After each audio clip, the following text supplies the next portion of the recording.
کرتے ہوئے خیبر پختونخوا کی موٹر وے کا جو پروپوزل ہے وہ ایک بار ضرور دیکھ لیں۔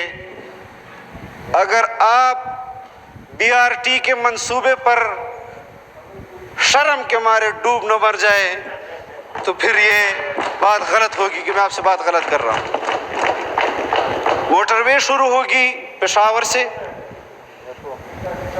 موٹر وے پشاور سے جائے گی کوہاٹ، کوہاٹ سے جائے گی ہنگو، ہنگو سے آئے گی واپس کرک، کرک سے جائے گی بنو، بنو سے آئے گی لکی، لکی سے جائے گی ٹانگ، ٹانگ سے آئے گی ڈیرہ اسماعیل خان۔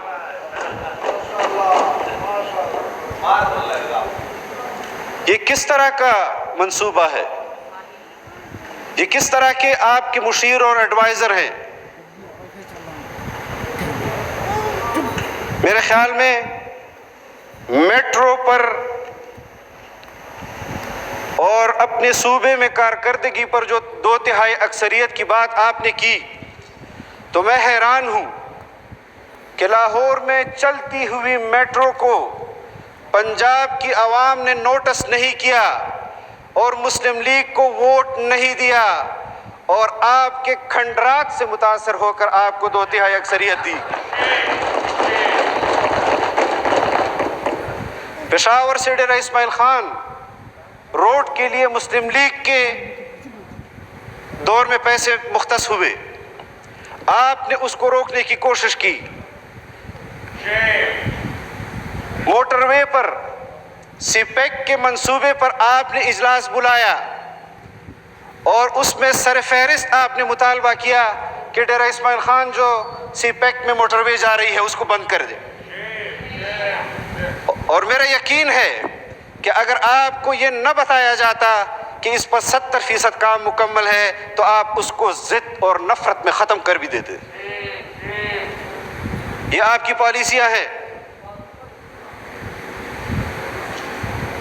5 سال آپ نے حکومت کی، لوگ پشاور جانے کے لیے میاں والی، تلگنگ اور موٹر وے کا راستہ اپناتے تھے۔ آپ کا اپنا راستہ کھنڈر بن چکا تھا، لیکن اب 2 مہینوں سے یہ روڈ بھی مکمل خراب ہے۔ آپ مجھے بتائیں کہ اسلام آباد سے آپ نے میاں والی کے لیے اس روڈ کے لیے کیا رکھا ہے؟ اور پھر جو اعداد و شمار آپ رکھ رہے ہیں،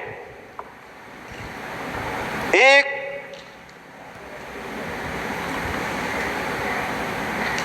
رقم کا جو نامنل سا آپ ذکر کر رہے ہیں سی پیک کا، آپ 200 سال میں بھی یہ منصوبے مکمل نہیں کر سکتے۔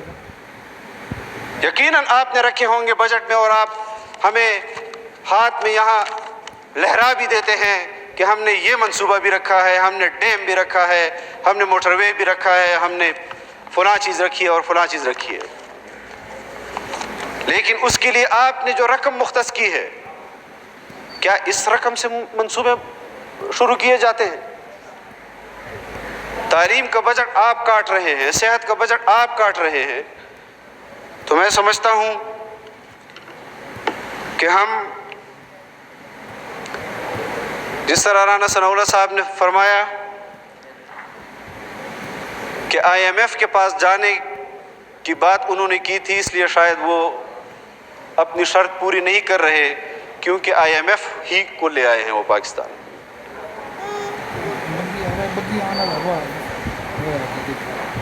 جمعیت علماء اسلام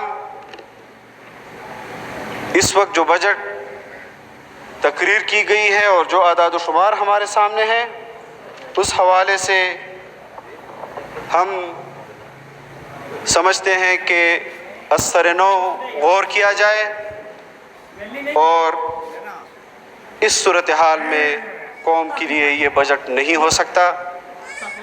آپ کو دوبارہ بجٹ، مجھے یقین ہے کہ جو بجٹ آپ ابھی پیش کر رہے ہیں، اگر اپنی آئینی پوزیشن اور اعتماد کے ووٹ سے بچنے کے لیے آپ یہ ضروری سمجھتے ہیں کہ ہم نے آئینی تقاضے ہیں وہ پورے کرنے ہیں، لیکن میں یقین سے کہتا ہوں کہ آپ 2 یا 3 مہینے کے بعد پھر بجٹ لائیں گے۔